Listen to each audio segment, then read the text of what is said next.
Hello students, Anil हाबी ज्ञान दर्शन channel पर आपका स्वागत है।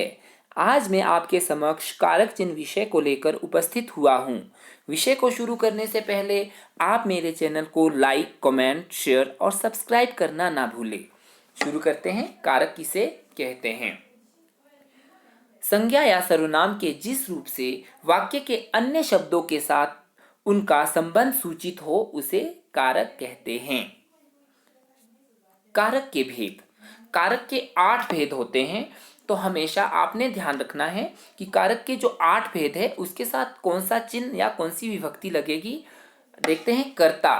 कर्ता के साथ हमेशा पहला जो है भेद है, कर्ता ने कर्म को कर्ण से, संप्रदान के लिए आपादान से, संबंध का के की रा रे री, अधिकरण में पर, संबोधन हे अरे हाय आदि। तो आपने हमेशा ध्यान रखना है कि कर्ता के साथ ने, कर्म के साथ को, कर्म के साथ से के द्वारा, संबंध संप्रदान के लिए आपादान से अलग होने पर, जुदाई होने पर, संबंध का के की रा रे री, अधिकरण में पर और संबोधन के साथ हे अरे हाय आदि लगता है। आइए हम एक एक करके कारक के भेदों को जानते हैं उदाहरण सहित। पहला है कर्ता कारक। जिस रूप से क्रिया यानी कि कार्य करने वाले का बोध होता है वह कर्ता कारक कहलाता है। इसकी विभक्ति ने है। ध्यान रहे, कर्ता के साथ हमेशा ने लगता है। जैसे रमेश ने पुस्तक पढ़ी, यहाँ पे ने, रमेश ने। आपने ध्यान रखना है, रमेश ने, किसने? रमेश ने पुस्तक पढ़ी, तो रमेश के साथ ने लगा है, तो काम करने वाला यहाँ पे रमेश है। दूसरा उदाहरण देखिए, मोहन ने पत्र पढ़ा। देखिए, कर्ता के साथ पढ़ने वाला कौन है यहाँ पे? मोहन, तो मोहन के साथ ने लगा है, तो यहाँ पे आप पहचान लोगे कि कर्ता के साथ हमेशा ने लगता है। दूसरा है कर्म कारक। क्रिया के कार्य का फल जिस पर पड़ता है वह कर्म कारक कहलाता है और इसकी जो विभक्ति है वो है को। उदाहरण देखिए, उसने सुनील को पढ़ाया, मोहन ने चोर को पकड़ा। तो यहां देखिए, उसने सुनील को पढ़ाया, किसको पढ़ाया? सुनील को। मोहन ने चोर को पकड़ा, किसको पकड़ा? चोर को। किसने पकड़ा? मोहन ने। यहां पे देखिए, क्रिया का के कार्य का फल किसके ऊपर पड़ रहा है? जिस पर पड़ रहा है। जिस पर पड़े वह कर्म कारक कहलाता है। तो यहां पे सुनील को पढ़ाया या मोहन ने चोर को पकड़ा, किसको पकड़ा? चोर को। लड़की ने लड़के को देखा, लड़की ने किसको देखा? लड़के को। और गोपाल ने राधा को बुलाया। हमेशा कर्म कारक के साथ को का प्रयोग किया जाता है। जैसे गोपाल ने राधा को बुलाया, गोपाल ने, यहाँ पे गोपाल ने, करने वाला कौन है? गोपाल। किसको? राधा को बुला रहे हैं। क्रिया के कार्य का फल जो है राधा के ऊपर पड़ रहा है, तो ये जो है कर्म कारक है। आगे है तीसरा भेद जो है कर्ण कारक। संज्ञा आदि शब्दों के जिस रूप से क्रिया के करने के साधन का बोध हो वह कर्ण कारक कहलाता है। इसकी विभक्ति होती है से या के द्वारा। यहाँ पे जो संज्ञा आदि के शब्द है, क्रिया के करने के साधन, साधन क्या है? करने का साधन क्या है? जैसे रहीम गेंद से खेलता है, तो ये गेंद से, किससे खेलता है रहीम? गेंद से। तो यहाँ पे गेंद से, तो गेंद क्या है? गेंद से खेलता है, तो ये साधन है। खेलने का साधन क्या है? गेंद है। या आदमी चोर को लाठी द्वारा, या के द्वारा या से, इसकी पहचान होती है या तो से या के द्वारा। तो देखिए, आदमी चोर को लाठी द्वारा मारता है, किसके द्वारा? साधन क्या है? मारने का साधन क्या है? यहाँ लाठी है, तो यह जो है कर्ण कारक कहलाएगा। आगे जो चौथा कारक है, संप्रदान का अर्थ होता है देना, अर्थात कर्ता जिसके लिए कुछ कार्य करता है उस रूप को संप्रदान कहते हैं। उदाहरण देखिए, इसकी विभक्ति होती है के लिए। इसकी विभक्ति होती है के लिए। उदाहरण देखिए, सुनील रवि के लिए गेंद लाता है। यहाँ पर सुनील किसके लिए? रवि के लिए। सुनील रवि के लिए गेंद लाता है। दूसरा उदाहरण है, हमने पढ़ने के लिए हम पढ़ने के लिए स्कूल जाते हैं। यहाँ के लिए, हम पढ़ने के लिए। माँ बेटे के लिए सेब लाई। तो यहाँ पे संप्रदान का जो है जो विभक्ति चिन्ह है वो है के लिए। अगला है आपादान कारक। संज्ञा के जिस रूप से एक वस्तु का दूसरी वस्तु से अलग होना पाया जाए आपादान कारक कहलाता है।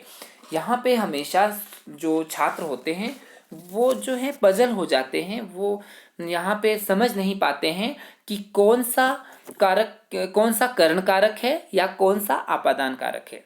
कर्ण कारक होता है साधन का पता चले, कर्ण साधन का के द्वारा से या के द्वारा का पता चलता है। और यहाँ पे अलग होना, यहाँ पे जो है से अलग होना, जुदाई होना का पता चलता है। जैसे हिमालय से गंगा निकलती है, यहाँ हिमालय से क्या हो रहा है? गंगा अलग हो रही है, तो से जुदाई हो रही है। यहाँ पर वृक्ष से पत्ता गिरता है, तो वृक्ष से पत्ता क्या हो रहा है? अलग हो रहा है, यहाँ जुदाई हो रही है। या राहुल के हाथ से फल गिरता है, अब हाथ में फल है वो गिर रहा है, हाथ से जुदा हो रहा है फल, तो ये है आपादान कारक। या लड़का छत से गिरा है, तो छत से जो है अलग हुआ, गिर गया, तो ये आपादान कारक की पहचान है, से जुदाई। छठा जो भेद है वो है संबंध कारक। शब्द के जिस रूप से किसी एक वस्तु का दूसरी वस्तु से संबंध प्रकट हो उसे संबंध कारक कहलाता है, वह संबंध कारक कहलाता है। इसकी विभक्ति होती है काके की रारेरी। उदाहरण के लिए देखिए, राहुल की किताब मेज पर है। यहाँ पे राहुल की किताब, देखिए एक वस्तु का दूसरी वस्तु से संबंध प्रकट हो रहा है। राहुल की किताब किसकी है? राहुल की किताब, एक वस्तु से दूसरी वस्तु। सुनीता का घर दूर है, यहाँ पे सुनीता और घर, सुनीता का घर। यह सुरेश की बहन है, सुरेश की बहन, यह सुरेश की बहन है। बच्चे का सिर दुख रहा है, यहाँ पर संबंध है बच्चे का और सिर का, तो का के की रा रेरी जहां आता है वहां संबंध कारक होता है। सातवां जो कारक है वो होता है अधिकरण कारक। शब्द के जिस रूप से क्रिया के आधार का बोध होता है उसे अधिकरण कारक कहते हैं। इसमें उसकी जो विभक्ति होती है या चिन्ह होता है वो होता है में और पर। उदाहरण सहित समझिए, घर पर माँ है, घर पर माँ है। या सड़क पर गाड़ी खड़ी है। अब देखो, मछली पानी में, मछली पानी में रहती है। कहाँ रहती है मछली? पानी में। महल में दीपक जल रहा है, देखो महल में क्या जल रहा है? दीपक। कहाँ? महल में। तो यहाँ देखिए ये जो है अधिकरण कारक चिन्ह है, इसकी पहचान होती है में और पर। अब देखिए संबोधन कारक, जिससे किसी को बुलाने अथवा सचेत करने का भाव प्रकट हो उसे संबोधन कारक कहते हैं। इसका चिन्ह जो है यहाँ पे संबोधन विस्मय आदि बोधक चिन्ह लगाया जाता है। यहाँ पे कौन सा चिन्ह लगाया जाता है? विस्मय आदि बोधक चिन्ह लगाया जाता है। उदाहरण से समझिए, पहला है खबरदार, यहाँ पे किसी को सचेत किया जा रहा है, खबरदार यानी कि सचेत किया जा रहा है या बुलाने के लिए। रमा, देखो कैसा सुंदर दृश्य है। या लड़के जरा इधर आ, तो यहाँ पे किसी को बुलाने के लिए और सचेत करने के लिए, और हमेशा संबोधन के आगे जो है विस्मय आदि बोधक चिन्ह का प्रयोग होता है। अब इससे संबंधित कुछ प्रश्न भी है, जो कारक चिन्ह है इससे संबंधित कुछ प्रश्न भी है, तो जरा हमें कितना बोध हुआ है देखते हैं। रोहित को विद्यालय जाना है, इसमें कौन सा कारक चिन्ह है? अब अगर आपको विभक्ति कर्ता ने, कर्म को, कर्म से, संप्रदान के लिए, आपादान से, संबंध का, की, तो अगर ये चीज़ें याद हो गई तो आपको जो है इनको हल करने में कोई परेशानी नहीं होगी। जैसे रोहित को विद्यालय जाना है, तो यहाँ पे को, किसको? रोहित को कर्ता ने कर्म को, यानी कि कर्म, तो यहाँ पे कर्म कारक आएगा, रोहित को कर्म कारक यहाँ पे आएगा। गंगा हिमालय से निकलती है, यहाँ देखिए हिमालय से, यानी कि गंगा हिमालय से अलग हो रही है।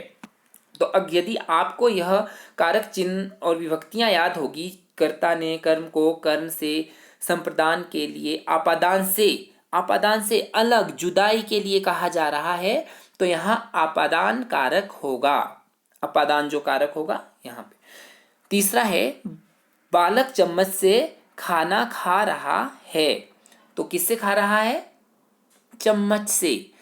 तो कर्ता ने कर्म को कर्ण से, यहाँ पे साधन का पता चल रहा है कि से, देखिए यहाँ पे जो है दूसरे प्रश्न में था हिमालय से, यहाँ पे जुदाई के लिए कहा गया है, और यहाँ पे क्रिया के काम करने का पता चल रहा है कि क्रिया किससे हो रही है, साधन क्या है। तो बालक चम्मच से खाना खा रहा है, तो यहाँ पे कर्ण कारक होगा, इसका आंसर होगा कर्ण कारक। पिताजी कमरे में हैं, तो यहाँ पे कमरे में है, तो इसका आंसर होगा अधिकरण में पर। अधिकरण अगर कमरे में, तो में और पर जहाँ आता है, में और पर वहाँ होता है अधिकरण कारक। हे गुरुजनों कृपया आसन ग्रहण कीजिए, तो यहाँ किसी को संबोधित किया जा रहा है और विस्मय आदि बोधक चिन्ह का प्रयोग किया जा रहा है, तो यहाँ पे संबोधन कारक चिन्ह लगेगा। अगला है माँ ने खाना खाया, तो कर्ता ने, यहाँ पे काम करने वाला, कर्ता के साथ हमेशा ने लगता है, तो कर्ता काम करने वाली माँ है, तो माँ के साथ ने लगा है, तो माँ ने खाना बनाया, तो यहाँ पे कर्ता कारक का प्रयोग होगा। मैं भाई के लिए उपहार लाया हूँ, यहाँ पे मैं भाई के लिए उपहार लाया हूँ, तो के लिए, किसके लिए? भाई के लिए। तो कर्ता ने कर्म को कर्ण से संप्रदान के लिए, तो यहाँ पे संप्रदान कारक, यहाँ संप्रदान कारक चिन्ह का प्रयोग किया जाएगा। ये थी मेरी आज की वीडियो। यदि वीडियो अच्छी लगी हो तो लाइक, कमेंट, शेयर और सब्सक्राइब जरूर करें। धन्यवाद।